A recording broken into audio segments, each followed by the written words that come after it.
Welcome to John Martin Talks, where we battle ignorance and apathy daily. The growing ignorance of just how special this experiment we call the United States of America is, and the apathy that we can't or won't do anything and everything to save her. Well, we got a great show for you today. We're going to start out with something that I've been warning you about that is coming down the pipeline, and the president has now come out and warned about it, and that is that Pelosi and her gang are going to try to steal the election come 2020 by making some changes to how we vote due to the coronavirus epidemic. So we're going to talk a little bit about that. And then the Second Amendment. It's funny how things come back in style. You know, borders now actually mean something, and the Second Amendment is coming back into style for the public at large, and the progressives are trying to shut it down, and we're going to talk about that. And then, of course, progressives, like I've been telling you many times, if you've just tuned into our show for the first time, first of all, where you been? Secondly, glad to have you here. You're in the right place. If you're looking for political correctness, maybe not. But one of the things I've been warning you about is that progressives never, ever give up. And Pelosi is at it again. They're already working on another stimulus package to essentially put into law everything that they can't get through the legislature. And we'll tell you more about that. But we start with President Trump. He must be listening to JMT here, because he has come out yesterday on Fox News in the morning, Fox and Friends, in an interview, and warned what I've been talking about for at least a month now, since this whole coronavirus pandemic hit the mainstream. Trump says Democrats' push for expanded voting threatens Republicans, and this is from Yahoo News. President Trump on Monday criticized attempts by Democrats in Congress to expand voting access for the presidential election in the fall, saying increased voter turnout would keep Republicans from getting elected. Now, first of all, understand that primaries are run by the parties, not by the federal government. Now, they have some light oversight, and you can complain. They have to comply with federal election rules and things like that. But generally speaking, the primaries are run by the parties, and therefore they can set them whenever they want to, and they can have them conducted, be it a caucus, be it mail-in voting, whatever they want to. The federal election is set by the federal government, and each state has a little bit of leeway, like early voting and those types of things. But generally speaking, the federal election in November is in the Constitution, at least certainly the time it's supposed to happen, and how it actually happens is up to the federal government, and that's what the Democrats are trying to change. But let me just say here that the president is talking about increased voter turnout by this idea of mail-in voting and that type of thing, and more early voting. And I'm not that worried about actual greater turnout. That doesn't concern me, because I do believe that we need more people involved in the system. Now, I understand the concept of, educated voters versus not. But in general, I don't think we should fear having more American people come to the polls. That's one of the things that I'm trying to battle here every day, ignorance and apathy. So if more people actually come to the polls or come out to vote, that doesn't concern me as much as fraud in the voting system. And to me, that's what this is really about. There is a huge difference between absentee balloting and mail-in balloting. There's a difference, and I'll explain it as we go forward. And don't even get me started on internet voting. I mean, even a blind man should be able to see the fraud that could be involved in that. But let's move along. Trump said that Democrat proposed voting reforms.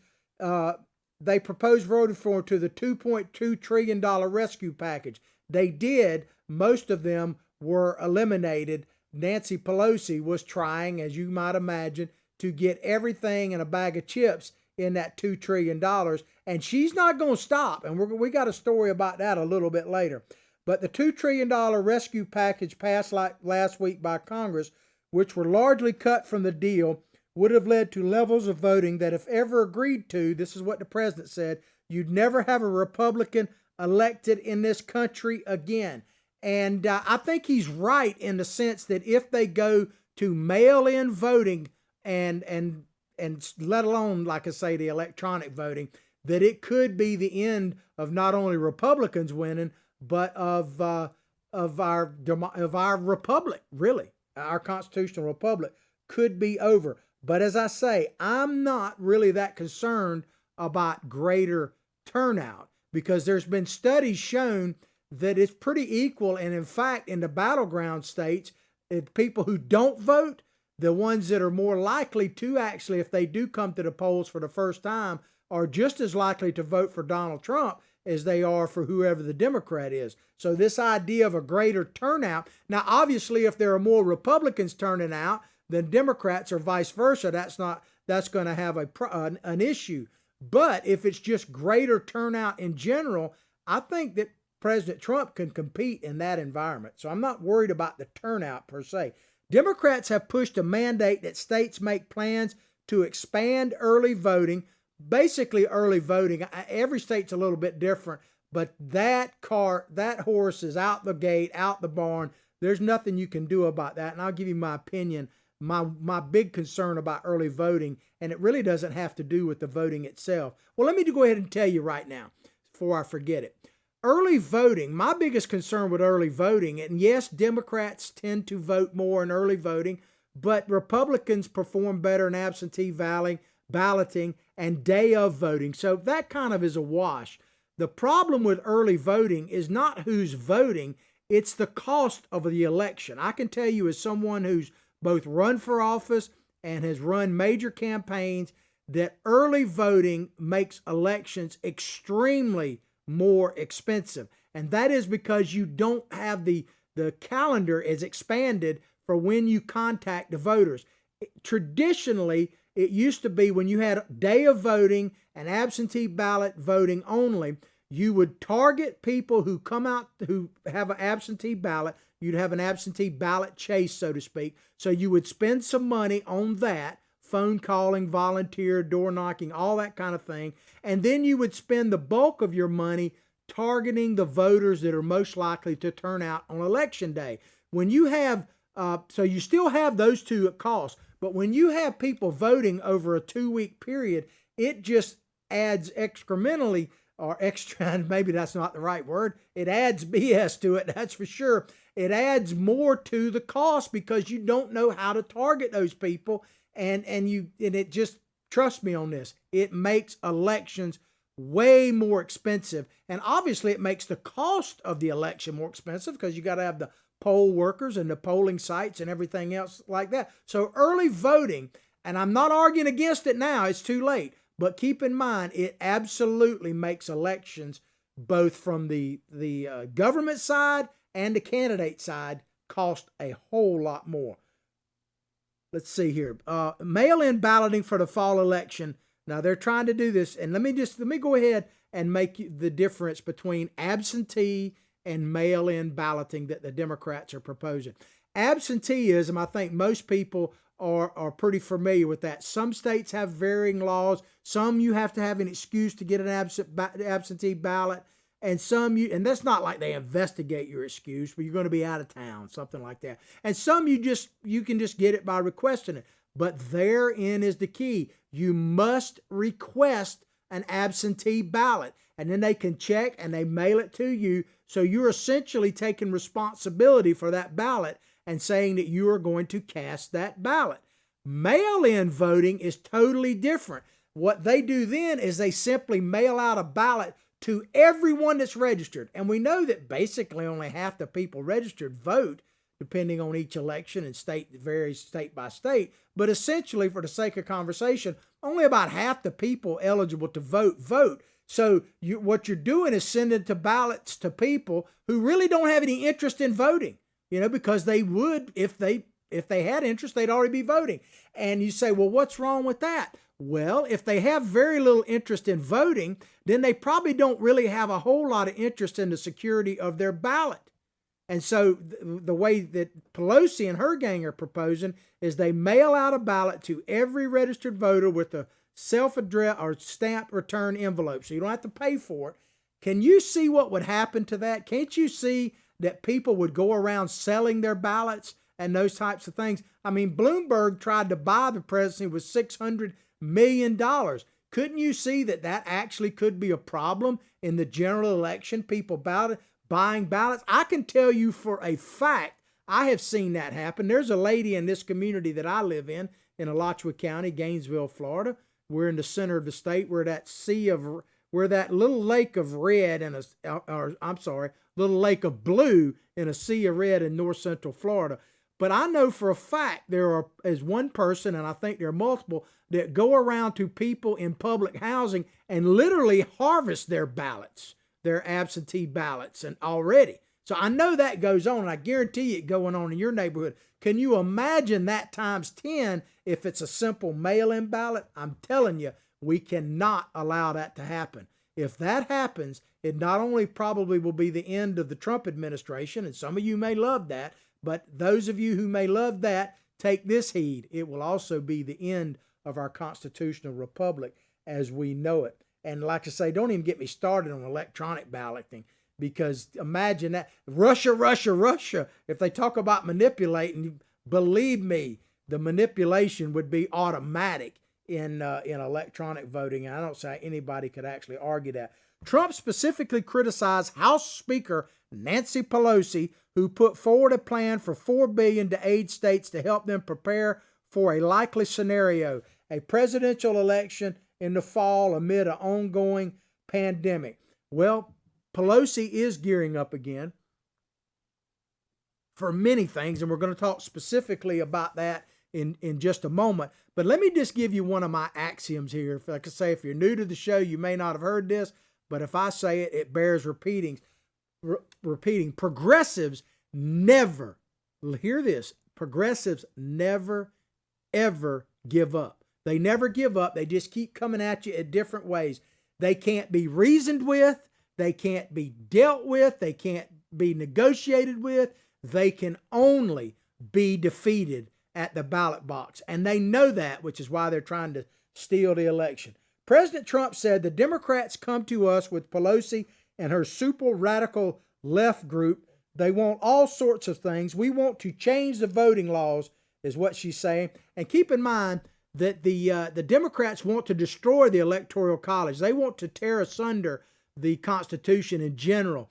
And so they know they can't do that because it would take a constitutional amendment. And they certainly don't have time for that to get rid of Trump in 2020. So this is the next best thing. In fact, it's even better. So I'm going to keep warning you about this from time to time as we move forward. And I cannot stress this enough. We cannot allow this to happen. Pelosi's proposal, like a similar plan in the Senate proposed by Amy Klobuchar and Senator Ron Wyden, they're both Democrats, he's from Oregon, she's from Minnesota, would have mandated, I'm sorry, I'm a little tongue-tied this morning, mandated that every state allow voters to cast no excuse mail-in ballots. So basically that's another word for just mail out in general, not absentee. You don't, and here's the key thing, you don't have to request a ballot. It's automatically sent to you, which is a problem. Currently, 17 states require voters to provide a reason why. As I say, I'm not really all that worried about the reason why, but requesting a ballot is very different than simply mailing in a ballot. And I hope you can actually see that. Even if you don't like President Trump, you should be able to see that there is a huge difference between requesting a ballot and having one just automatically sent out to you like Publishers Clearinghouse or something. And it would have included, if they'd have gotten their way, Pelosi, and they're going to come back with this, trust me, and it would have included 2 weeks of in-person early voting leading up to Election Day to allow those who wanted to vote in person to do so without creating long lines or big crowds at polling places. I really don't have a particular issue with that as far as the voting. As I explained, it does add significantly to the cost, but that horse has left the barn. Most states are moving to early voting if they don't already have it. The coronavirus rescue package, which Trump signed into law last Friday, included $400 million to assist states with preparing for the fall election. One study estimated that it would cost at least $2 billion to prepare for a fall election in the midst of a pandemic. Well, we got some time on this. We absolutely have some time on this, but I can tell you it is not worth it to go to an all mail-in ballot. And like I say, electronic voting is just simply out of the question. The president also said that if those voting reforms led to higher levels of overall turnout, it would disadvantage Republicans politically. And he's probably right about that in general, but I'm not really totally convinced of that. And I'm not that worried about, as I say, a greater turnout. Now, if for some reason people are more motivated, we talked about that yesterday on our show, about motivating how Biden's group is not very motivated. There's a huge enthusiasm gap between Biden's campaign and the Trump reelection campaign. And by the way, if you want to see our podcast, the best way to go is to go directly to John Martin Talks Facebook page, like it, share it with others. We also are archiving our show and streaming on our YouTube channel. It's John Martin Talks. Spell it all the way out and you'll see it. And you can also go to America's Voice News. And we're proud to be on that network now. And it's streaming on all your streaming like Fire Stick, Roku, Apple TV. You can download a free Android app, iPhone. We're also broadcast on Dish Network, channel 219. So there are multiple ways to see our show, John Martin Talks. And we're being archived on America's Voice News Network as well. And you can watch President Trump's press conferences every day, updates on the coronavirus on America's Voice News unedited if you want to. You need to tune into shows like ours and America's Voice News now more than ever.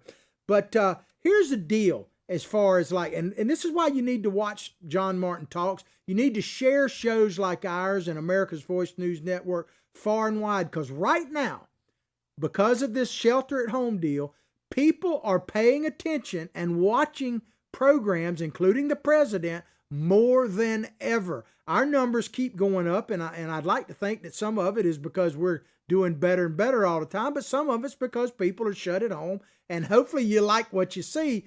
But it's very important that you realize that people are paying attention more now than ever before, which is an opportunity for those of us who support the president, those of us who are conservative, those of us who believe in the republic. If we can keep it, like Benjamin Franklin said, it is an opportunity for us to spread the word. So spread the word, share what we're doing here with all your family and friends as far as possible. I know a lot of you are doing it.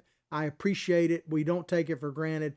Thank you very much. And if you're new to our show, once again, chime in on whatever Facebook network you're listening to, and I will respond to you as quickly as I possibly can. I promise you that. Trump's comment provides ammunition to voting rights advocates who argue that Republicans have erected obstacles to voting in numerous states over the past 2 decades. That, ladies and gentlemen, is absolute BS. I'm going to call it out. One thing I do here on this show, I call out ridiculous, as the president says, BS all the time. And this idea that Republicans are trying to prevent people from voting. Now, there may be individuals that do all kinds of things, but as a whole, I can tell you, as I'm a state committee man right now for the Republican Party here in Florida, which means I represent the local party, our local Alachua County party, to the state level and to a lesser extent the national level. And I can tell you, I've been in meetings with national people from the Republican Party, from the RPOF of Florida for the last 4 years on a regular basis. Never one time have I heard a discussion about voter suppression. How can we keep Democrats from voting, or independents, or anybody who's not a Republican? The only thing I've heard in regards to that is how can we get more Republicans out to vote? How can we get more people registered as Republicans, which is what parties should do. But I have never one time heard anyone, either in private or public or meeting conversations, talk about how to suppress voting. It just is a fantasy out there. They say that requiring a voter ID is repressing the vote. Well, let me tell you, if you're saying, for instance, you hear it all the time that it's minority issues, like for instance, Black Americans, they can't get a voter ID. That is an insult. Every Black American I know has a dadgum ID. I mean, come on, man. If you don't have an ID, there's an issue there that could be addressed, but it's not suppression. to that. And keep in mind, this is another thing too. Thomas Jefferson told us many, many moons ago that you got to battle ignorance and apathy. Basically what I do, because if you expect to be both ignorant and free, you want what never was and never will be. So one of the reasons I do this show every single day, Monday through Friday here, and I'm pretty consistent about showing up. People tell me how much they appreciate it. You're welcome. I appreciate you. Spread the word. We're going to give you ways to help us support the show more all the time. For instance, you can't see it now, but we've got these belt buckles we're going to have on. This is a Second Amendment. We're going to talk about that in a minute.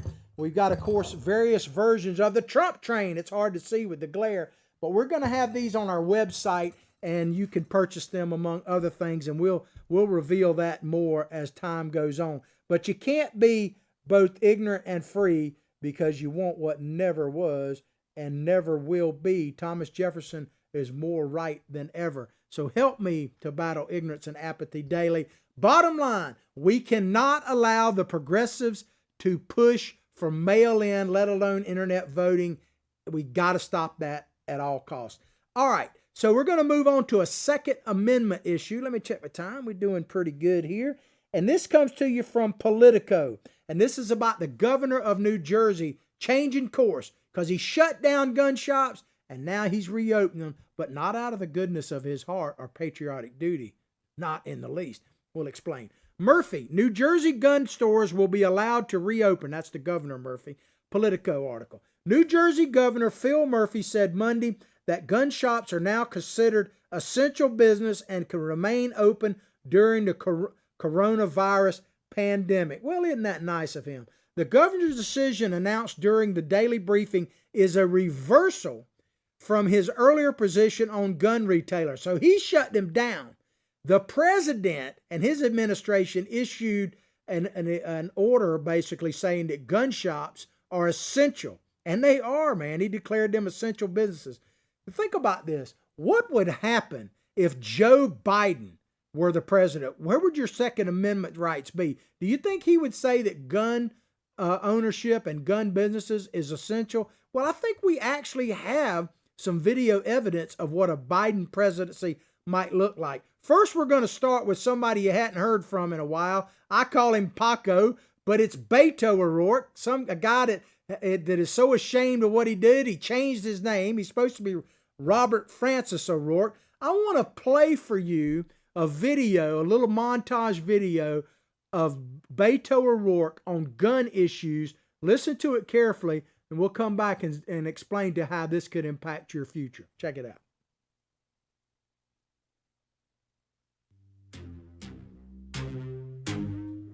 Gun owners, Republicans, non-gun owners, Democrats alike have been approaching me, telling me that they support this proposal.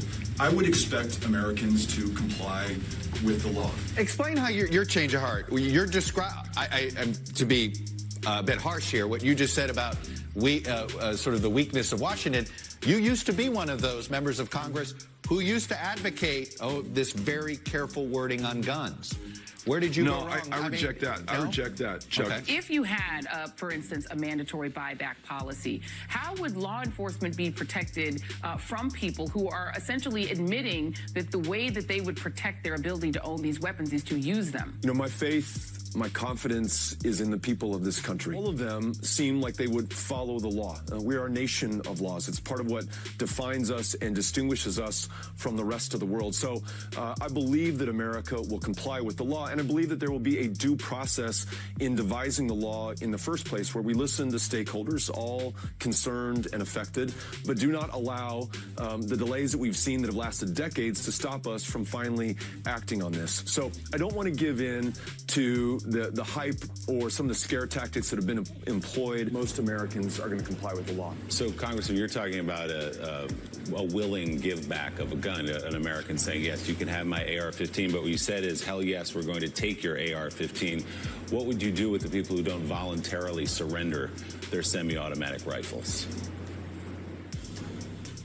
I'm going to work with police chiefs, with sheriffs, with law enforcement to make sure that we implement this in the most effective way possible. It will, by and large, be dependent on people complying with the law.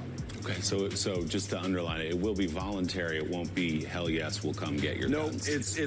No, it's not voluntary. I mean, as with many of our laws, we don't go door to door searching people's homes to see if they are in fact breaking the law. The law is that those guns are legal right now. So how would they be breaking the law by owning those guns?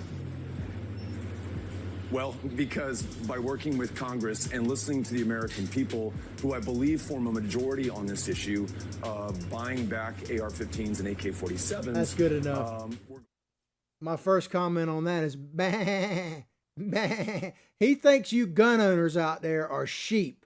And and it's very important that you hear what he's got to say there, that they believes that Americans will follow the law. And by and large, he is absolutely right up to a point. But here's the point I would tell you, Robert Francis, that it's not the problem that American people won't follow the law. Most Americans are law-abiding, especially legal gun owners. They're among the most law-abiding people out there. The problem is not law-abiding gun owners. It's the fact that criminals don't give a two hoots about the law. I mean, so this idea that the law-abiding citizens need to comply with the law that you would create in order to protect us is ludicrous. You need to find a way for the people that actually break the law to abide by the law, and that's pretty tough. It reminds me of something that happened to me when I used to be a substance abuse counselor. You know, I've been clean and sober now for 32 years, and it's just, I'm not a preacher and I'm not a law enforcement officer. I just know what's best for me. And I was working at a drug treatment center a few moons back, and we had this little brainstorming session every week in our staff meeting, and people would talk about what was happening with clients or their program. And this one lovely lady, God rest her soul, Henrietta, I miss her, she had this program. It was an outpatient program at night where people who were crackheads basically would come in at night and receive outpatient treatment. And she was talking about how, they were always late and they would leave groups and hard to pay attention. They wouldn't comply with the paperwork and all that. And she was at a loss as to what to do. So they went around the group brainstorming, and you got these people who have doctorate degrees, and everybody is very much concerned about this. And it gets to me, and of course, some of us are sicker than others.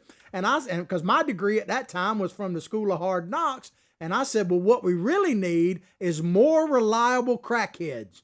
That's what we need. We need to recruit more reliable crackheads to this treatment center. And everybody just kind of looked, and then they realized that, what I was saying was true. That you can't expect them to be responsible, because if they were responsible, they wouldn't be in drug treatment. Well, it's the same thing with guns, for God's sakes. You talk about law-abiding citizens, they're not the problem, Beto. But he's talking about, yes, oh yeah, they will take your guns, and he just expects you gun owners to go like, bang, and just turn them over. I got another thing coming for you. And let me ask this question too to you. Those statements were a few months ago when Beto was still in the campaign. Thank God we don't have to worry about a president, Beto O'Rourke, but maybe a cabinet member. We'll talk about that in just a second.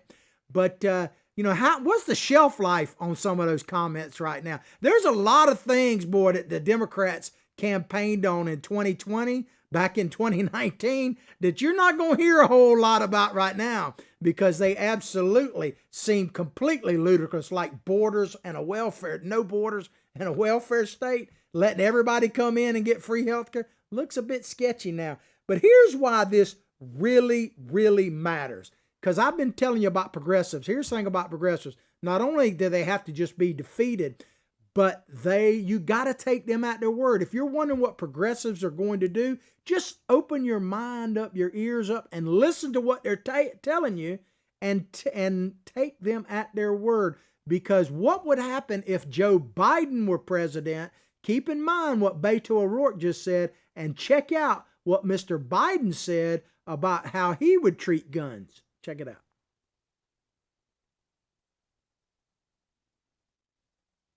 I want to make something clear. I'm going to guarantee you this is not last year's scene of this guy. You're going to take care of the gun problem with me. You're going to be the one that leads this effort. I'm counting on you. I'm counting on you. We need you badly. The state needs you. The country needs you. You're the best. There you go. Take him at his word. if Biden wins this election, and he could, keep in mind, Democrats have a heck of an advantage when it comes to this. This has nothing to do with who's actually running. That's why they're just putting old bloated Joe up there, any port in a storm, so to speak. The Democrat, whoever it is, gets California, Illinois, New York, and Massachusetts right off the top. Those states are guaranteed pretty much Democrat. That is a huge number of electoral votes. The Republican, in this case President Trump, has to thread a much narrower alleyway, a tighter rope there. So don't think for a second that a Democrat can't win in 2020. And the Democrats, as we said in our previous story, are trying to stack the deck, and we cannot allow that to happen. So if you care about your Second Amendment rights, you better start paying attention. At least 3 gun right organizations have filed lawsuits in recent days to force the state of New Jersey to allow gun stores to open. Several Republican lawmakers called on the governor to allow it as well. So they're trying to close these stores down. They're trying to deny your rights. We must remain vigilant. And let me tell you, I don't know about you, but because people know that I'm conservative and I'm a good old country boy,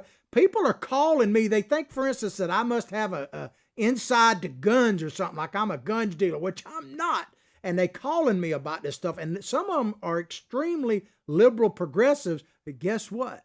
They like the borders. They're all for borders now. They're actually all for getting some guns right now as well. Funny how that old Second Amendment comes back into style, isn't it, man? But in accordance with guidance released over the weekend by the Federal Department of Homeland Security, this is what the governor said, Murphy said this, in accordance with the guidance, I want you to listen to this very carefully, especially this last part, with the guidance released over the weekend, President Trump, by the Federal Department of Homeland Security, we, like the king, we will allow firearms sellers to operate. Well, thank you so much. And he's talking about we, like he's the king we, imperial we. Let me read you a little something that we don't read near enough. So bear with me on this. We the people of the United States, in order to form a more perfect union, establish justice, ensure domestic tranquility, provide for the common defense, promote the general welfare, and secure the blessings of liberty to ourselves, not to you, Governor. You're no different. You're just an ordinary citizen. You happen to have a title. To ourselves and our posterity, do ordain and establish this Constitution of the United States of America. Not to the governor of New Jersey, sir. To the United States. And the we is not we the governor. It's we the dadgum people. And they seem to have forgot that quite a bit on both sides of the aisle. One person that hadn't forgotten that is Donald J. Trump, and neither has JMT here, man. Gun sales will be done by appointment only, Murphy said, and during limited hours. Murphy, who supports stricter gun control legislation, made it clear that he was reluctant to make this decision. He said, and I quote, it wouldn't have been my definition, but that's the definition at the federal level. I don't get a vote on that. So if it was up to him, New Jersey, and really, if he were president of the United States, you wouldn't be able to get a gun. Now, they're releasing prisoners and denying your right to self-defense. I'm not even necessarily arguing for or against the release of prisoners. Some of it makes sense. But they're releasing prisoners on the street at the same time denying your right to defend yourself. And are you listening out there? Those of you who are just now realizing the Second Amendment is in style, and why are people lining up to buy guns? Is it hunting season? I don't think so. Are you listening, people out there? Are you listening? Because let me tell you, people like the popular Governor Cuomo, well, let's just play something he said about gun rights in his state. Check it out. We need a gun policy in this state that is reasonable, that is balanced, that is measured. We respect hunters and sportsmen. This is not taking away people's guns. I own a gun. I own a Remington shotgun. I've hunted. I've shot. That's not what this is about. It is about ending the unnecessary risk of high-capacity assault rifles. That's what this is about.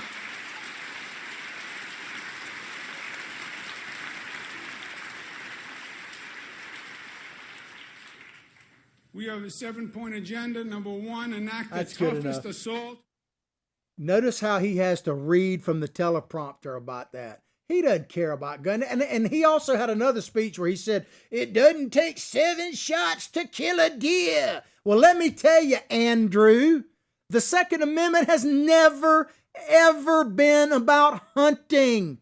Never. Okay? Never. Let me say that one more time. The Second Amendment has never been about hunting.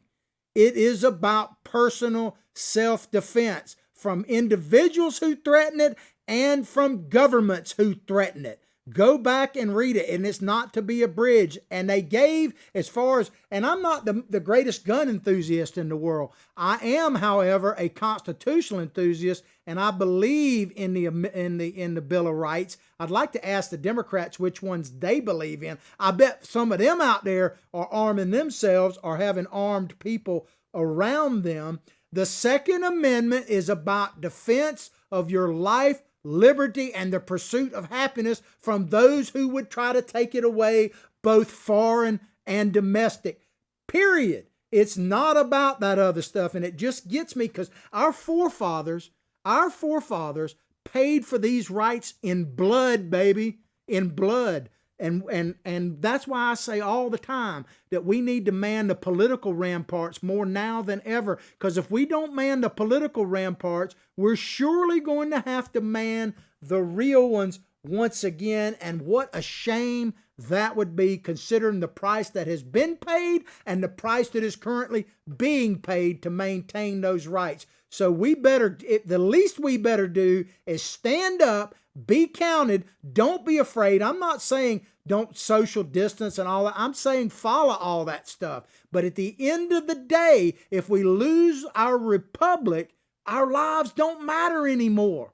I mean, that's just, I don't know how else to say it. I try to be funny sometimes, but when it comes to the Constitution, there ain't no humor in when we're losing. There's a lot of humor in the pursuit of happiness, but if you take that away from me and my sidekick Billy Bob here, because I am a fish whisperer, some of us are crazier than others. He's my psychic sidekick. He has a Twitter handle, by the way. It's at Billy Bob Bass 1, and mine is at John Martin Talks. All right, we got a few minutes left, and we're going to talk about Nancy Pelosi again. The Wicked Witch of the West. This is from Politico. Pelosi aims to move fast on next rescue package. We need another rescue package before the one out now is even implemented. The speaker is eager to include Democratic priorities in any coronavirus bill. There we go. I'm trying to move this thing. Hang on a minute. I'm having technical difficulties. There we go. So the speaker is eager to include Democratic priorities in any coronavirus bill. Democratic priorities. That's right. There shouldn't be any Democrat or Republican priorities for that matter. It should be whatever priorities are needed to help the American people. I'm telling you, these progressives never, ever, ever give up. And she ain't about to give up. She caved a little on the last one because poll numbers probably show her going the wrong way.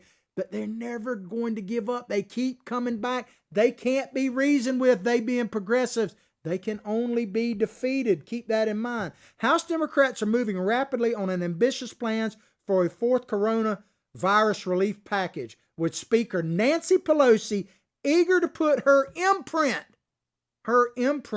on legislation that she says could be ready for a vote in the coming weeks. So let me tell you, ladies and gentlemen, this is what I'm afraid of. That while we're sheltering in place, and I'm all for that. I think the president is showing great leadership on that.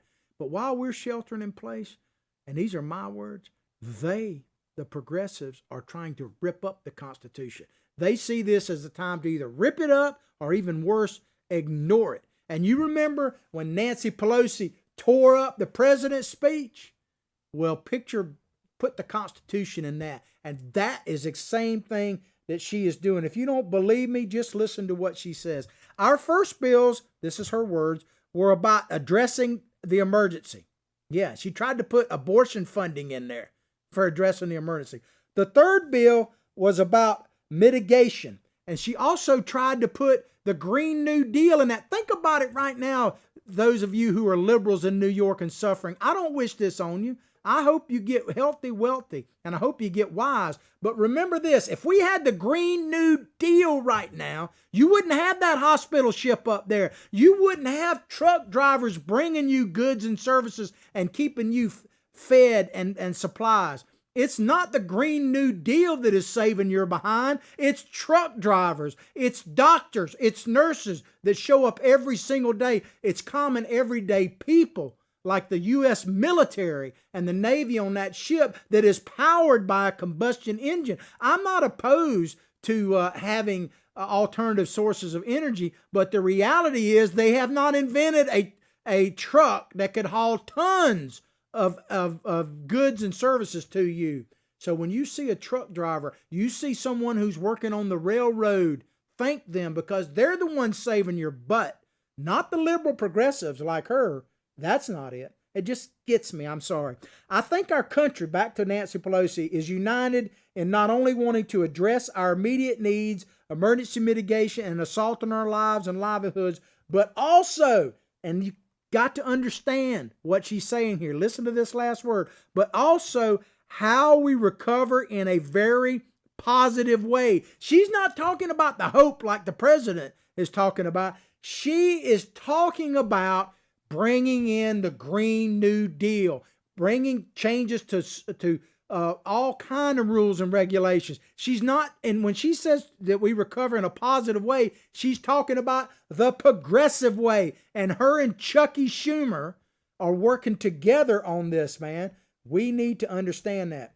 But Democrats' approach could put them on a collision course with senior Republicans. Let me check my time. We got a few more minutes left. I'm going to make sure I'm on time here. Who they say very much in wait and see mode when it comes to another potential multi-trillion-dollar bill, and are warning Pelosi not to try to jam the Senate with a progressive plan. Well, that's exactly what they're trying to do. They're going to jam a progressive plan. They've already tried it one time, and they got some of it in there. I know everybody has got to be tickled to death that the Kennedy Center got $25 million. I know that's small potatoes in $2 trillion. And they fired the people who were working there, by the way, and they're still getting money.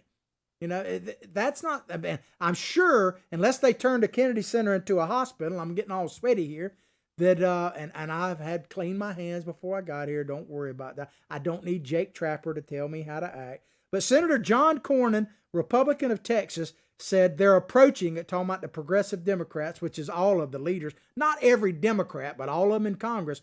It seems like as an opportunity to pass their political and ideological agenda.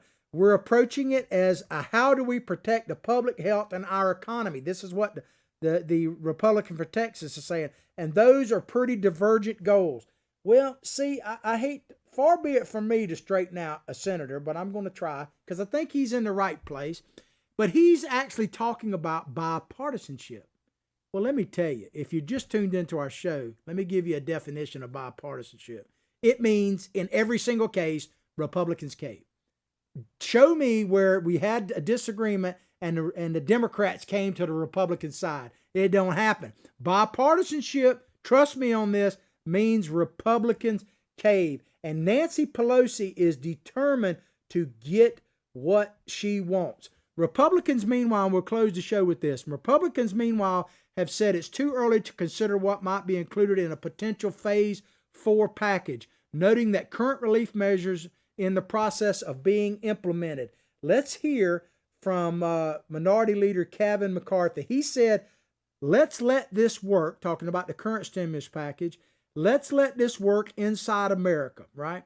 And he's right about that. But see, here's the problem that him and Mr. Cornyn have.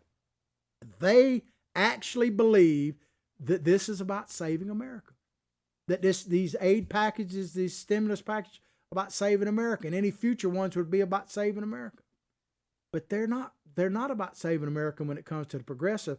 This, ladies and gentlemen, is about fundamentally changing America. This is about the Obama dream. This is about the Pelosi dream. This is about implementing all the crap that they campaigned, they being the 2020 Democrats, and Joe Biden and Bernie, if he's still hanging in there.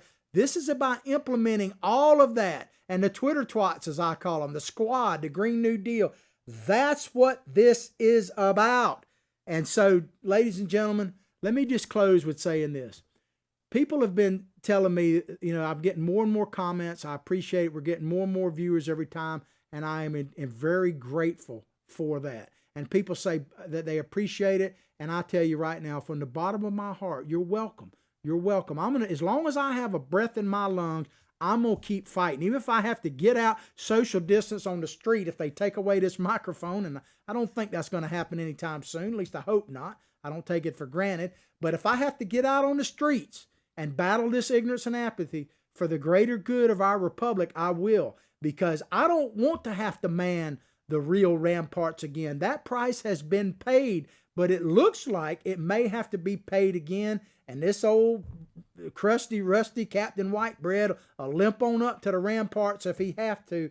But between now and then, I'm going to battle ignorance and apathy on a daily basis. And with your help and the grace of God, we will succeed. Thank you so much for tuning in. Like I've been saying for the last few weeks, I'll pray for your family. You pray for mine. But what I say and close our show each and every day means more to me now than ever. From my heart, from my family to yours. Have a blessed day.